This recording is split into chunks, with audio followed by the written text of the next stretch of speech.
Hello and welcome to News at 6 on Rajya Sabha TV. I'm Aishwarya Kapoor and here are the latest headlines.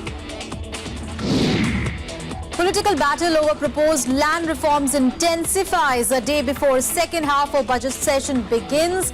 Congress hold massive farmers rally to stage protest while Prime Minister counters opposition charges on the bill. Sitaram Yechury elected unanimously as the new General Secretary of CPM. Yechury outlines vision for his party's revival in days ahead. Jammu and Kashmir remains tense a day after police firing that killed a teenager. 2 cops arrested, magisterial probe ordered into the incident. And hundreds are feared killed after a boat carrying around 700 migrants sinks off Libyan coast. Rescue operation on to find survivors.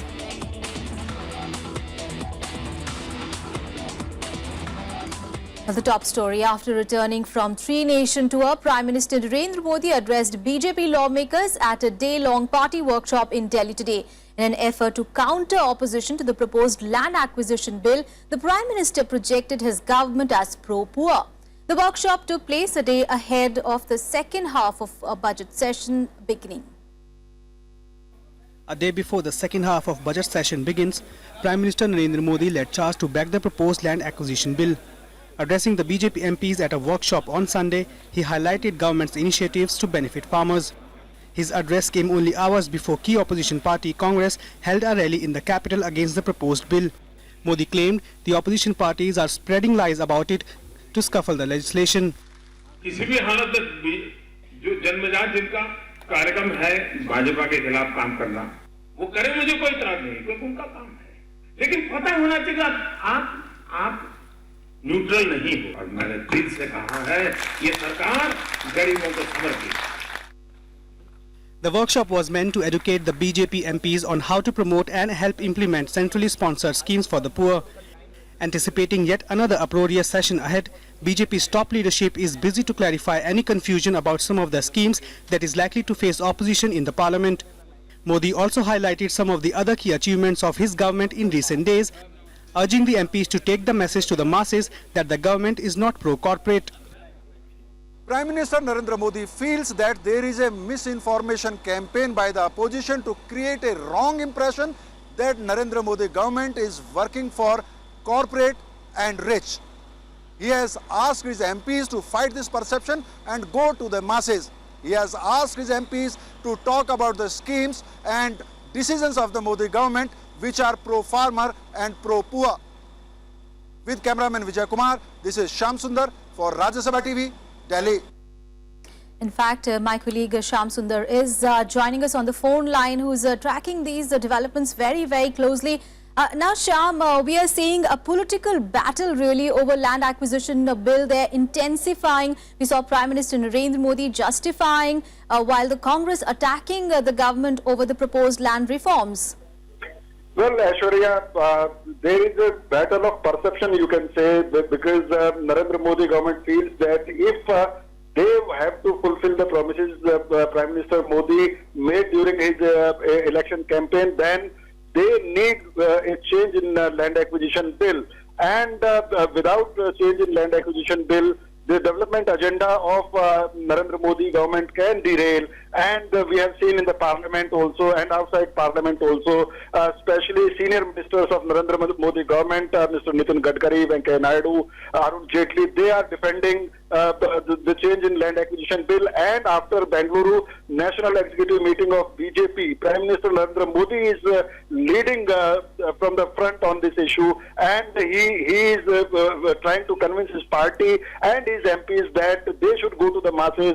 They should not worry what media is saying. They should not worry what opposition is saying. And if there is any misinformation campaign by the opposition, they should go to the masses and tell them about the schemes and decisions of Narendra Modi government which are pro-poor, which are pro-farmer. And that's why they held this workshop today in Parliament building, and in throughout the day, senior ministers gave presentation to their member of parliament so that they can counter the campaign lost by the opposition. But yes, land acquisition bill is an issue which can work as a glue among the opposition parties, and we have seen in last session that whole opposition was united and they had a march to President House. So it is a big issue for opposition, and opposition will not like to let it go. And we have seen a big rally of Congress today in Delhi.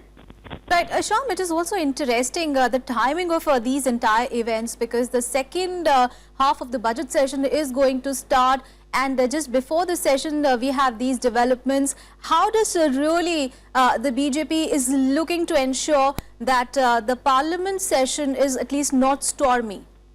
Well, BJP and any government will like a smooth session of parliament, but it never goes as government wish. Because there is an ordinance which has to be converted into the law, and 23rd, when Rajya Sabha will start, real litmus test of the Narendra Modi government will we have to see, because ultimately this ordinance has to be passed within 6 weeks once parliament session is on. So we all know that in Rajya Sabha the government doesn't have the majority, and in between in this break, we have seen another development that Janata Parivar has merged. The Samajwadi Party and other parties, they have become one party, and it will be very difficult for the BJP now to convince regional parties to back them on this issue. So it will be, we have to see that how the managers of the government, they coordinate and they how they take through the agenda of the government in this session. Absolutely, a big challenge really for the government there. Thank you so much, Shyam, for all those updates. Meanwhile, Congress launched a full-fledged attack on the BJP government at a big rally of farmers in national capital today. With Rahul Gandhi back from his 2-month sabbatical, the party launched its top leadership against the Modi government's proposed land reforms. In fact, Rahul Gandhi accused the centre of being anti-farmer and pro-corporate, alleging that the Prime Minister brought the land ordinance to pay back the loan of industrialists. Take a look. Congress held a show of strength on Sunday against the proposed legislation on land reforms by the Modi government. A big rally with farmers was held at the Ram Leela Maidan to step up the offensive just a day ahead of the second half of the budget session, indicating its strategy in the House. The key attraction was Party Vice President Rahul Gandhi, who attended his first public rally after returning from a 2-month sabbatical. He accused the Modi government of being pro-industrialist in bringing the land ordinance, which the party claims to be anti-poor and anti-farmer. Modi ji ने चुनाव कैसे जीता, मैं आपको समझा देता हूं। मोदी जी ने बड़े बड़े उद्योगपतियों से हजारों करोड़ रुपए का कर्जा लिया है। उनकी मार्केटिंग होती है, गुजरात मॉडल का कैंपेन होता है, टीवी पे इश्तिहार होते हैं। उन्होंने बड़े बड़े उद्योगपतियों से कर्ज लिया है, और उस कर्ज को वो कैसे निभाएंगे? आपकी जमीन उन उद्योगपतियों को देकर निभाएंगे। इसलिए वो जमीन के बिल को कमजोर करना चाहते हैं, और इसीलिए वो किसान को कमजोर करना चाहते हैं। His mother and Congress President Sonia Gandhi and former Prime Minister Manmohan Singh also addressed the rally. Both accused the Modi government of adding insult to the injury of farmers by bringing the land ordinance. मैं यह दावे के साथ कह सकती हूँ कि मोदी सरकार का रवैया पूरी तरह से किसानों, मजदूरों और गरीबों के खिलाफ है। ये जो ऑर्डिनेंस मोदी जी लाए हैं, ये हमारे 2013 के एक्ट के खिलाफ उसका मंशा है कि उसको कमजोर किया जाए। किसानों को जो सुविधाएं दी गई हैं, उनको रद्द किया जाए। But ruling BJP hit back at some of the allegations by Congress over the proposed land bill. The party also demanded an apology from Rahul Gandhi for insulting the decisions taken by the government. I thought after a couple of months of introspection, at least Rahul Gandhi will speak the new language. The kind of almost maligning of the Gujarat government cost them so dearly that they came to 44.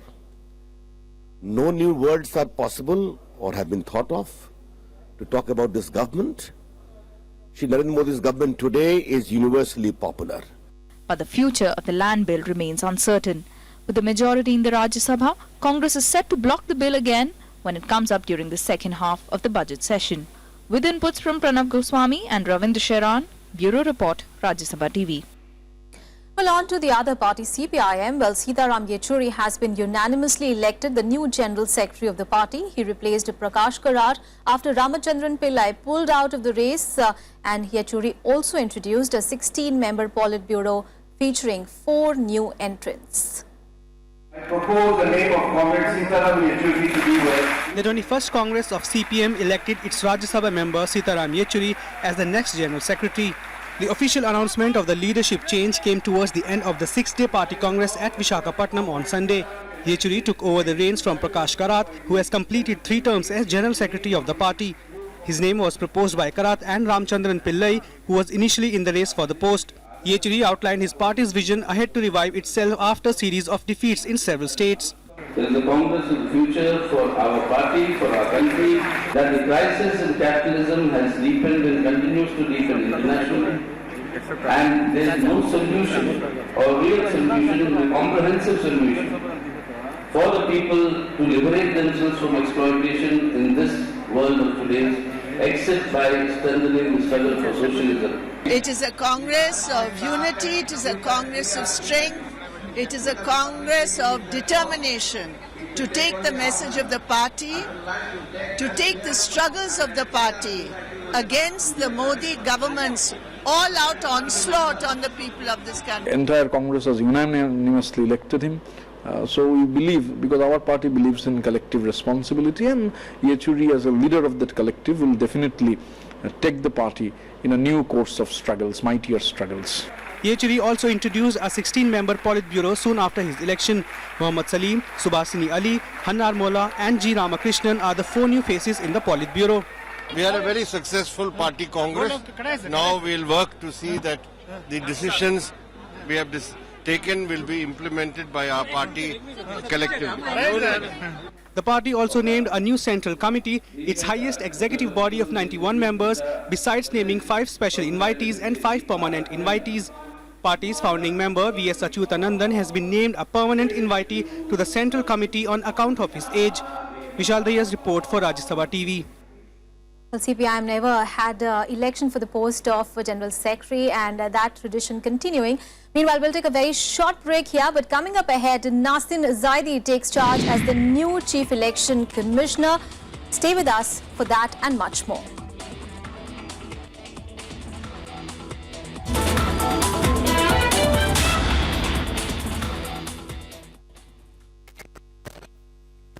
Showcase your concern and commitment towards environment through films, inviting entries from filmmakers for the 8th CMS Vatavaran International Film Festival.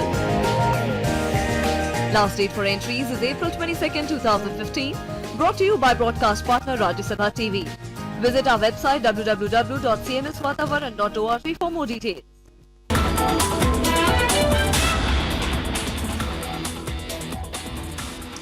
Welcome back after the break. On to news from Jammu and Kashmir, where 2 cops have been arrested a day after the death of a teenager in police firing in Jammu and Kashmir.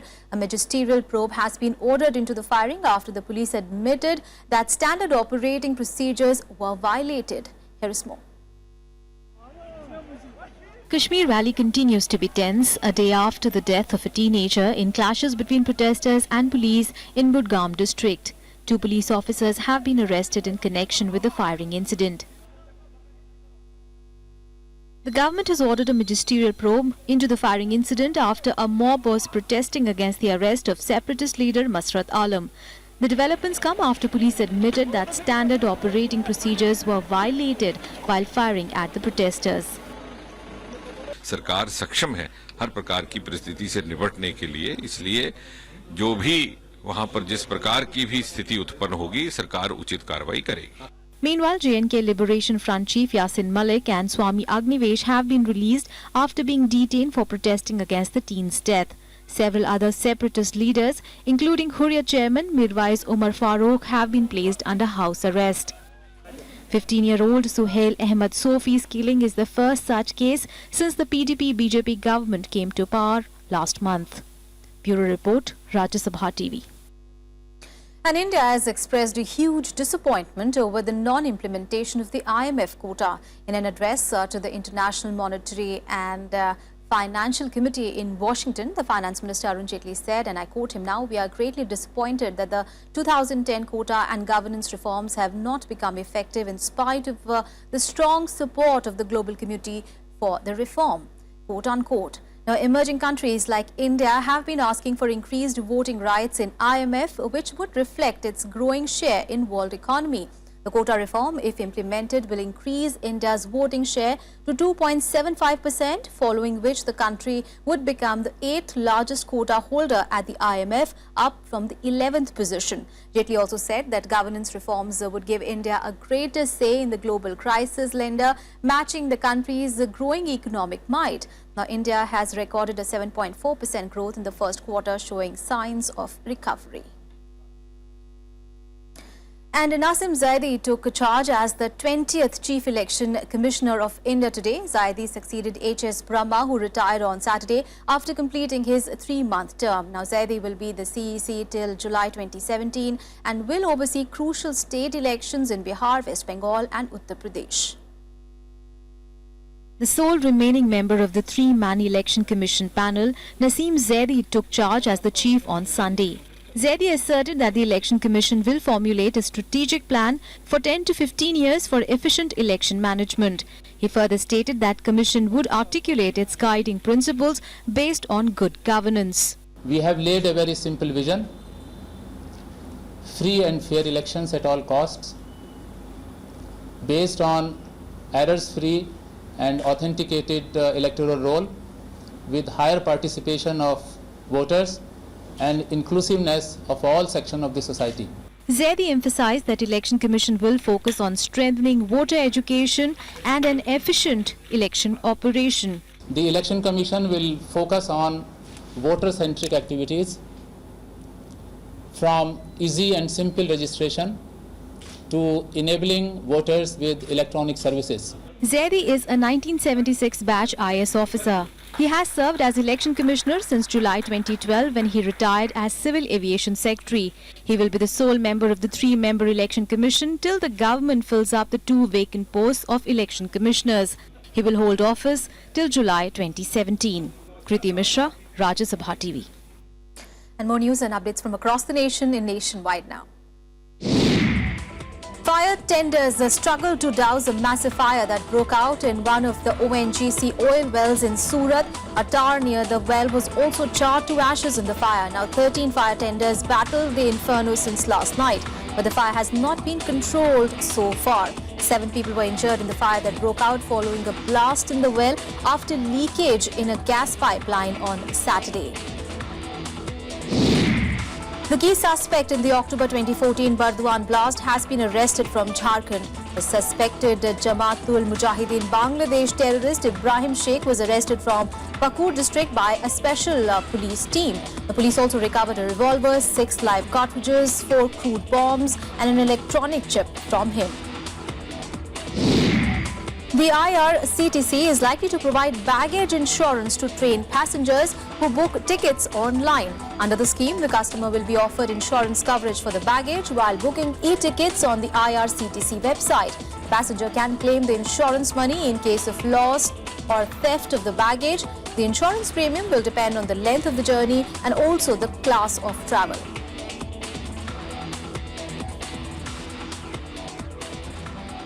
All right, we'll take another short break. Coming up ahead, hundreds of migrants are feared killed after their boat capsized off the Libya coast. Stay with us.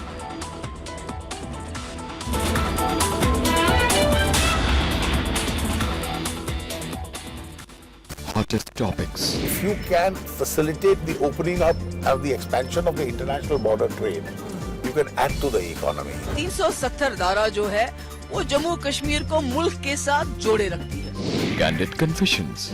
The Congress has not been able to communicate.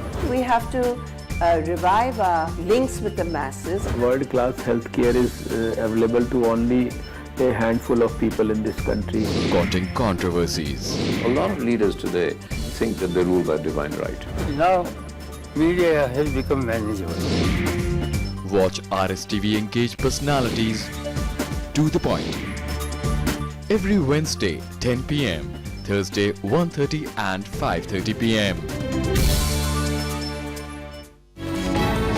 सरोकार में आज बात cyber जगत में छिड़े युद्ध की। बीते दिनों नेट की दुनिया पर किसका नियंत्रण हो और कैसे बचाई जाए, इसकी आजादी से लेकर खूब बहस रही। एक तरह से देश में इंटरनेट का नक्सलवाद फैल रहा है, जहां जो कंपनी जिस तरह से चाहे अपने प्रोडक्ट को बेच रही है और नेट न्यूट्रलिटी को प्रभावित कर रही है। इसको टेलीकॉम टर्मिनोलॉजी में वॉल्ड गार्डन बोलते हैं। गार्डन बहुत सुंदर है, सब है, लेकिन वॉल्ड है, आप बाहर नहीं जा सकते। All of the mobile operators support net neutrality, but we also emphasize net equality. We are for net neutrality. We are for the fact that there should be no discrimination in data, service and internet. देखिए सरोकार सिर्फ Rajya Sabha television.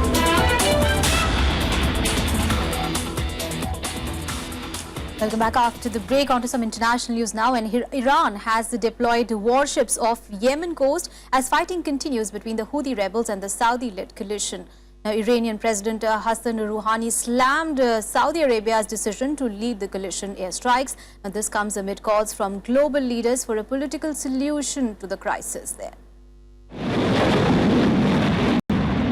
Criticizing Saudi Arabia for its airstrike campaign in Yemen, Iran warned Riyadh that it is harvesting hatred in the region. Calling their involvement in the conflict a disgrace, Iran has already presented a 4-point peace plan to end the conflict. Iran supports the rebels but denies providing any military support in Yemen. It says in case of an escalation of the situation, ground combat would be conclusive in the fight and would certainly be the defeat of the Saudis. جنگ‌های اخیر و جنگ‌های آینده قطعاً جنگ‌هایی هستند که نیروی زمینی و زمین تعیین کننده است. ما تجربه کردیم که نیروی هوایی تعیین کننده جنگ نیست، بلکه این نیروهای زمینی هستند که جنگ رو تعیین می‌کنند و در جنگ زمینی هم عربستان بسیار شکننده است و قطعاً اگر ضرباتی به اون وارد بشه متحمل شکست‌های زیادی خواهد شد. Iran has already deployed warships off Yemen's coast to set up a military presence in the region amid the crisis. The move has sparked concerns of a full-scale international conflict, but the Saudis have put the port city of Aden under a naval blockade. ما هیچ دخالتی در یمن نداریم. خود عربستان هم میدونه نه کشتی‌های ما به سواحل یمن نزدیک میشه، نه افسران ما در اونجا دخالت‌هایی رو دارن. احساس می‌کنیم ارتش یمن و حوثی‌ها این قابلیت و توان رو دارن که از کشورشون بتوانند دفاع بکنن و حوزه تجاوزگر رو به خاک بمالن. The United States has also expanded its role in supporting the Saudi-led coalition. The persistent clashes have led to the death of one Saudi force member. Both US and China have called for a political solution to the crisis to end the fighting soon. Bureau Report, Rajya Sabha TV. Meanwhile, there has been another Mediterranean migrant crisis as hundreds of people are feared dead as a boat carrying at least 700 migrants capsized in the Mediterranean Sea near the Libya coast today. Now, the Italian Coast Guard has launched a massive operation to rescue the survivors. So far, 28 people have been rescued. Italian ships, the Maltese Navy and commercial vessels are all involved in the rescue operation in the Libyan waters. The vessel overturned at around midnight south of the Italian island of Lampedusa. Earlier this week, 400 people were feared to have drowned when their overcrowded vessel capsized north of Libya. More international news in Global Buzz. Russian President Vladimir Putin said Russia needs to work with the United States on a common agenda. This comes just days after he accused US of trying to dominate world affairs. He also said US and Russia are working towards same efforts of making the world order more democratic. Zimbabwean President Robert Mugabe strongly denounced the xenophobic attacks against African immigrants in South Africa. The president spoke amid a wave of xenophobic violence in the South African cities of Durban and Johannesburg, which erupted last week and has claimed lives of 6 people so far. The president said that Zimbabwe has made arrangements to evacuate its nationals in South Africa affected by the xenophobic attacks. South Korean police clashed with hundreds of protesters agitating against the government's response to the ferry disaster recently. The protesters blocked their way to the presidential palace, where they hope to demand a more vigorous government response to the disaster that claimed more than 300 lives last year. 100 protesters were also arrested from the spot. The rally was organized by a group representing the families of the victims and was the largest in recent weeks after the country marked the first anniversary of the 16th of April disaster. And here is all the sporting action in Sports Beat. World number 1 tennis player Novak Djokovic reached the Monte Carlo's Masters final after a comprehensive 6-3, 6-3 win over 8-time champion Rafael Nadal. The Serbian will now meet Czech Thomas Berdych after the 6th seed beat local favourite Gael Monfils 6-1, 6-4 in the other semi-final. Defending champions Arsenal reached the finals of the FA Cup, beating 2-1 after extra time in the semi-final at Wembley. Arsenal's Alexis Sanchez gave his side a 39th minute lead. Beating equalised just 9 minutes into the second half when Gareth McCleary scored from just outside the 6-yard box. Arsenal will now face Aston Villa or Liverpool in the final. The two sides will meet in the other semi-final on Sunday. Chelsea went 10 points clear at the top of the Premier League table after a 1-0 win over Manchester United on Saturday. Eden Hazard scored the lone goal of the game at Stamford Bridge to leave the Jose Mourinho side in sight of their first English title since 2010 with just 6 games left. Well, that's it from me and my team in this edition of News at 6. Thanks for watching.